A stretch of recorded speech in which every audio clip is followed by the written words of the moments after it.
प्रधानमंत्री नरेंद्र मोदी की अमेरिका यात्रा के बीच डब्ल्यूटीओ के मोर्चे पर बड़ी खबर आ रही है। भारत और अमेरिका की सरकारें कुल 6 मुद्दों को डब्ल्यूटीओ से बाहर निपटाने पर सहमत हो गई हैं। यानी कि अदालत में मत लड़िए, आपस में निपट लीजिए। 6 मुद्दे ऐसे हैं जिन पर सहमति बन गई है। अमेरिकी ट्रेड रिप्रेजेंटेटिव के ऑफिस से जारी स्टेटमेंट में ये बात कही गई है। इसके साथ भारत अमेरिका से आयात होने वाले कुछ उत्पादों पर ड्यूटी हटाने पर भी सहमत हुआ है। ये ड्यूटी दरअसल जवाबी कार्रवाई में लगाई गई थी। ऐसी ड्यूटीज थी जिनको, क्योंकि आपने मामले सुलटा लिए तो हम ड्यूटी हटा लेते हैं, ऐसा समझौता है। सर, किन किन चीज़ों पर समझौता हुआ है?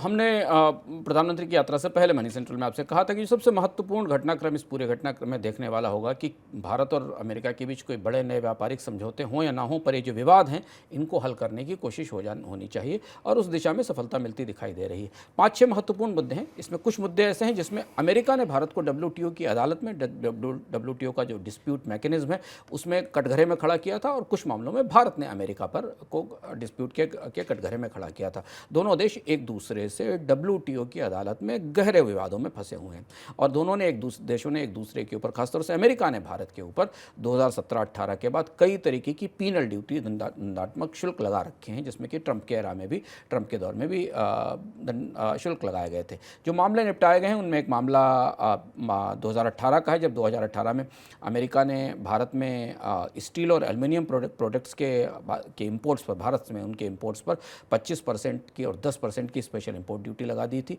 इसके अलावा अमेरिका ने करीब 28, जब अमेरिका ने किया तो 2019 के जून में भारत ने 28 ऐसे प्रोडक्ट थे जो अमेरिका से आते थे, उन पर इंपोर्ट ड्यूटी बढ़ा दी थी। इनमें दालें थीं, इनमें रेजिन्स थे, इनमें एप्पल्स थे, कुछ और डायग्नोस्टिक सामान था, इस पर भारत ने ड्यूटी बढ़ा दी थी। इसके अलावा स्टील से जुड़े हुए, ऑटोमोबाइल से जुड़े हुए भी कई सारे मामले हैं जिनमें भारत और अमेरिका विवाद में उलझे थे। अब अमेरिकन ट्रेड रिप्रेजेंटेटिव की तरफ से ये संकेत दिए गए हैं कि ये मामले सुलझ गए हैं। कम से कम कुछ मामलों में विवाद अब खत्म होता दिखाई दे रहा है। सर, स्टारलिंक के भी भारत आने की कुछ चर्चा गर्म है, क्या उम्मीद है आ पाएगी? स्टारलिंक एलन मस्क की कंपनी है। इस तरीके की चर्चा एलन मस्क की प्रधानमंत्री से मुलाकात के बाद मीडिया के बीच में आई कि स्टारलिंक भारत में आना चाहती है, लेकिन स्टारलिंक के भारत में आने का विरोध भारत की टेलीकॉम कंपनियां कर रही हैं। स्टारलिंक एक ब्रॉडबैंड इंटरनेट सर्विस है जो सैटेलाइट के जरिए इंटरनेट को बीम करती है। भारत में जो सबसे बड़ी और प्रमुख कंपनी है रिलायंस जियो, इसको अपोज कर रही है, इसके पक्ष में नहीं है। भारत सरकार की तरफ से भी स्टारलिंक के पुराने प्रयोगों में भी हमें सुरक्षा संबंधी समस्याएं पाई गई हैं। अभी स्टारलिंक रूस यूक्रेन युद्ध को लेकर भी कुछ चर्चाओं में सवालों के घेरे में थी, लेकिन अगर भारत की कंपनियां इसका विरोध करेंगी तो फिर स्टारलिंक के लिए भारत आना मुश्किल होगा। एलन मस्क की दोनों कंपनियां, स्टारलिंक और टेस्ला, दोनों भारत आने की में इच्छुक हैं।